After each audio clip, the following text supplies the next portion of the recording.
Adobe इंस्टॉलेटर के बारे में। एडोब इंस्टॉलेटर में हम न्यू डॉक्यूमेंट्स कैसे बनाते हैं, आर्टबोर्ड और टूल बार और दूसरे टूल्स के बारे में हम बात करेंगे। एडोब इंस्टॉलेटर के लिए मुकम्मल जो है ना हमने वीडियोस बना के रखी हैं, जो हम आपको जो है ना स्टेप बाय स्टेप इंशाल्लाह एडोब इंस्टॉलेटर की मुकम्मल जानकारी देंगे। और एडोब इंस्टॉलेटर के जानकारी के बाद वो जो दूसरे डिफरेंट प्लेटफॉर्म है, जैसे अपवर्क हो गया, फ्रीलांसर डॉट कॉम हो गया, गुरु डॉट कॉम हो गया, उस पर अकाउंट बना के आप डिफरेंट जो है ना जॉब्स हासिल कर सकते हैं। उनके ऊपर अकाउंट बनाने के लिए भी हमने बहुत सी वीडियोस बना के रखी हैं, इंशाल्लाह आपको ज़रूर मिलेंगी। तो सबसे पहले जो है ना आप हमारे चैनल को लाइक कीजिए और सब्सक्राइब कीजिए, ताकि हमारी हर आने वाली नई वीडियोस आप तक ज़रूर पहुँचे। तो चलते हैं बगैर वक्त को ज़ाया किए लैपटॉप की स्क्रीन पे और आज की जो क्लास है वो शुरू करते हैं। इलस्ट्रेटर ओपन करना है तो एक इस तरह की विंडोज़ आ जाएगी आपके सामने, जिसमें जो है वो कुछ ऊपर प्रॉपर्टीज होंगी। तो उस पर आप जाके न्यू फाइल लेंगे यहाँ से फाइल पे आके, या इसको आप कंट्रोल एन के थ्रू भी ओपन कर सकते हैं। तो इसके बाद आपके पास ऑप्शन आ जाएगा यहाँ पे कि आपने जो रिसेंट साइजेज यूज़ करे होंगे वो साइड पे आ रहे होंगे। अगर आप चाहें तो अपने सेव जो है वो साइजेज कुछ डाल सकते हैं यहाँ पे। उसके बाद मोबाइल ऑप्शन में यहाँ पे अगर आपको कोई मोबाइल की स्क्रीन वगैरह बनानी है तो यहाँ से आप जाकर उसके साइज रेडीमेड ले सकते हैं। वेब एप्लीकेशन या वेबसाइट वगैरह बनानी है तो उसके साइज यहाँ पे मौजूद है। ये प्रिंट मीडिया के लिए पोस्टर वगैरह डिज़ाइन करने तो A4 साइज, लेटर हेड वगैरह सबके साइज यहाँ पे मौजूद है। इसके अलावा ये फिल्म मीडिया और ये आर्ट इलस्ट्रेशन के सबके डिज़ाइन रेडीमेड मौजूद है। अभी हम स्टार्ट करते हैं, यहाँ से वेब में जाएंगे और वेब लार्ज 1920 टू 1080 का साइज़ ले लेंगे। इसमें यहाँ पे जाके हम जो है वो अपनी डिटेल डाल सकते हैं, जैसे कि यहाँ पे आप देखते हैं क्लास 1, तो यहाँ से आप क्रिएट कर दें। इसके बाद हम लोग स्क्रीन पर आ जाएंगे।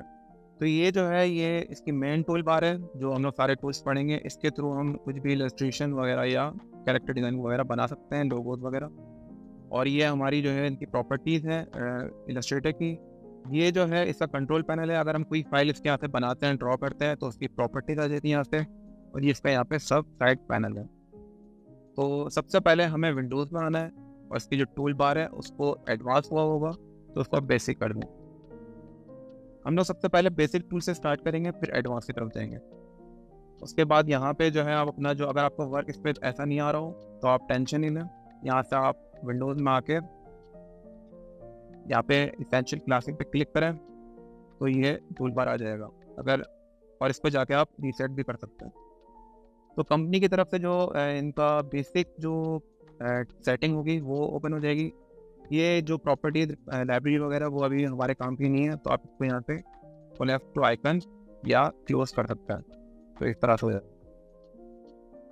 इसके बाद जो है मैं आपको बताता हूँ कि ये सारे टूल्स बार जो हैं वो यहाँ से हम लोग इलस्ट्रेशन बना सकते हैं। किसी भी ये सिलेक्शन टूल है, ये इसका डायरेक्ट सिलेक्शन टूल है।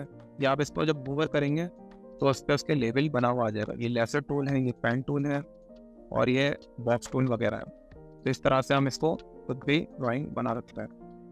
ये जो है इसके स्ट्रोक और फिल है। अगर आप यहाँ से पर डबल क्लिक करें तो ये अंदर कलर आ जाएगा। यहाँ से हम इसको ड्रैग करके जो है इसका साइज इंक्रीज और डिक्रीज कर सकते हैं। और इसका जो पीछे बना हुआ है ये इसका स्ट्रोक, अब यहाँ पे जाके इसका स्ट्रोक कलर चेंज कर सकते हैं। समझ लीजिए मैं यहाँ से ब्लू कर रहा हूँ तो इसका स्ट्रोक अगर मैं कम करता हूँ तो ये ब्लू हो गया। आप अब जो हमने यहाँ से टूल सेलेक्ट किया है उस पर जो है मैंने आपको बताया इसकी प्रॉपर्टीज ओपन हो जाएंगी। तो इसकी प्रॉपर्टी यहाँ पे ओपन हो गई है। तो यहाँ से जाके हम इसको स्ट्रोक कलर भी चेंज कर सकते हैं और इसका वेट है स्ट्रोक का वो भी बढ़ा सकते हैं। अभी 1 पे है तो हम इस पर 2, 3, 4 जितना भी हमें साइज चाहिए होगा वो कर सकते हैं। यहाँ पे एक एरो दिया हुआ है, अगर हम उस पर क्लिक करते हैं तो ये इन्वर्ट हो जाएगा। मतलब कि पहले रेड ऊपर था और स्ट्रोक से ब्लू से था, अब वो इसका इन्वर्स हो गया है। ब्लू जो है वो इसका फिल हो गया है और स्ट्रोक जो है वो रेड हो गया। यहाँ से हम जाके इसकी जो है स्ट्रोक से प्ले कर सकते हैं। इस तरह का हो जाएगा ये। अगर यहाँ से हम लोग इसकी इस तरह करेंगे तो जितने भी इसकी प्रॉपर्टीज हैं उससे प्ले कर सकते हैं। ये सब रेडीमेड बने हुए, हम चाहे तो कस्टम भी बना सकते हैं। इसके अलावा ये जो प्रॉपर्टीज़ है हम इसके अलाइनमेंट से भी प्ले कर सकते हैं। जैसे ये आर्ट बोर्ड सिलेक्ट हुआ हुआ है, ये हमारा आर्ट बोर्ड है। हमने जो न्यू फाइल ली थी तो उसके बाद ही हमारा पेज खुला था। इसको हम जो है इस पेज को आर्ट बोर्ड बोलते हैं। आर्ट बोर्ड बेसिकली डेफिनेशन ये है कि जिस तरह से हम ड्राइंग वगैरह करते हैं और नीचे कोई कॉपी या पेज वगैरह रखते हैं, तो इलस्ट्रेटर में इसको आर्ट बोर्ड के नाम से बोला जाता है। इस पर हम कोई सी भी ड्राइंग या इलस्ट्रेशन कर सकते हैं। इसके बाद अगर हमें कोई न्यू एक और फाइल लेनी है तो यहाँ से हम न्यू करके जो है अब अपने आर्ट बोर्ड का जो है वो अरेंज बढ़ा सकते हैं। जैसे हमें 4 आर्ट बोर्ड चाहिए तो हम यहाँ से 4 लिखे आर्ट बोर्ड पे क्रिएट कर देंगे, तो ये 4 आर्ट बोर्ड आ जाएंगे। इसका यूज़ वगैरह मैं आपको बाद में बताऊँगा। इसके अलावा ये हमारे जो ऊपर हैं वो टैब कहलाते हैं।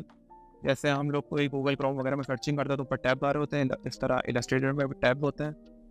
इसको हम यहाँ से क्लोज कर सकते हैं। तो ये हमारी बेसिक जो थी वो पेज था। ये इसकी मैंने आपको प्रॉपर्टीज़ के बारे में बताया कि प्रॉपर्टीज़ क्या होता है। इसके बारे ये जो इसके मेन टूल्स हैं, यहाँ से हम टूल्स वगैरह लेके अपने ड्राइंग या इलस्ट्रेशन बनाते हैं। इसके बाद मैं बताता हूँ, अगर आपको अपना जो है यूज़र इंटरफेस वो डार्क लग रहा है, अगर आप लाइट पर काम करना चाहते हैं तो ये प्रेफरेंसेस हैं। यहाँ पे आके आप यूज़र इंटरफेस पाएंगे और यहाँ पे अपनी जितना भी आपको डार्क करना है, लाइट करना है, उस पर आके अपने हिसाब से आप काम कर सकते हैं। बेसिकली मुझे जो है वो डार्क पसंद है तो मैं डार्क रख देता हूँ इसको। इसके अलावा ये जो है हमारी सब जो है वो पैनल है। अगर हमारा कोई हम लोग डिज़ाइन करते हैं, समझे ये हमारा एक मैंने रेक्टेंगल लेके एक डिज़ाइन बनाया,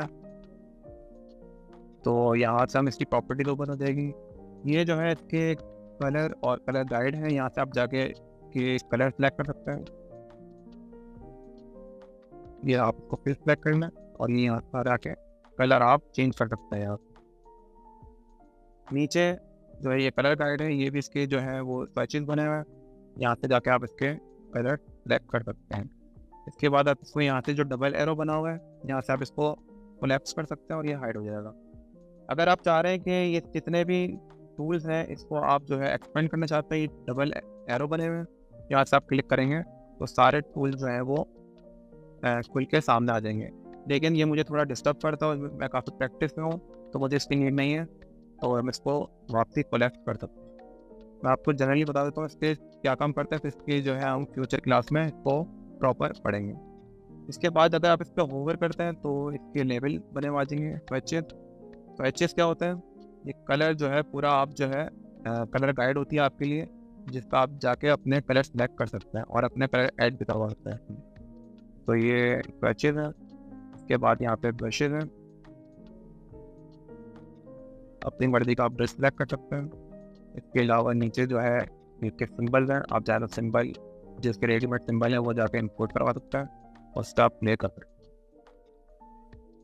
आप चाहे तो यहाँ से यूँ जो है टैब पे सिलेक्ट कर सकते हैं या यहाँ से जाके इन टैब पे यूँ पे सिलेक्ट कर सकते हैं। बेसिकली ये तीन के जो है वो बनाए हुए इन्होंने कैटेगरी, तो आप जाके कैटेगरी के थ्रू भी सिलेक्ट कर सकते हैं और जाके सिलेक्ट कर सकते हैं। इसके बाद यह आता है हम स्ट्रोक पे।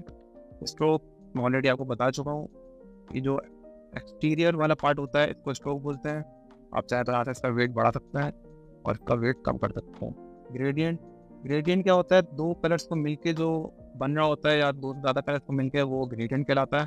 अगर आप यहाँ पे क्लिक करते हैं तो अपनी मर्जी के कलर आप इनपुट करके कोई कलर बना सकते हैं। जैसे ये मैंने इनपुट करा, यहाँ से मैं सेलेक्ट कर रहा हूँ तो ये एक ग्रेडियंट इफेक्ट दे रहा है। इसके अलावा ट्रांसपेरेंसी क्या होता है, ट्रांसपेरेंसी जो है उसकी लाइटनेस होता है कि हमें कितना लाइट चाहिए और कितना डार्क चाहिए, तो उसको मैं अभी 100% रख देता।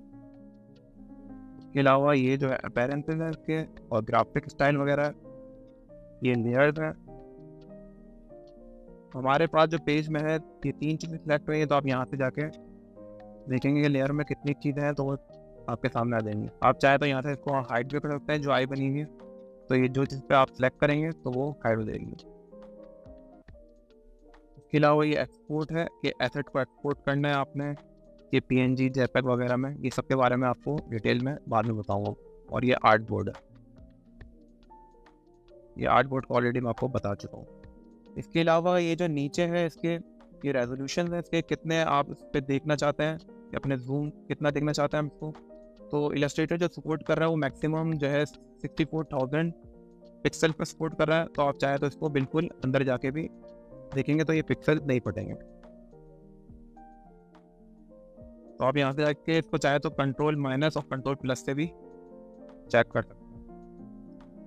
इसके और भी जितने भी शॉर्टकट्स हैं वो आपको साथ के साथ बताते चले जाऊँगा। इसके अलावा ये जो आर्ट बोर्ड है, यहाँ से आप सिलेक्ट कर सकते हैं कितना आर्ट बोर्ड है। यहाँ पे हमारे पास एक ही आर्ट बोर्ड है, तो ये इसलिए यहाँ पे सिर्फ 1 का ही ऑप्शन है। लेकिन अगर आप इसको जैसे आप कंट्रोल N करें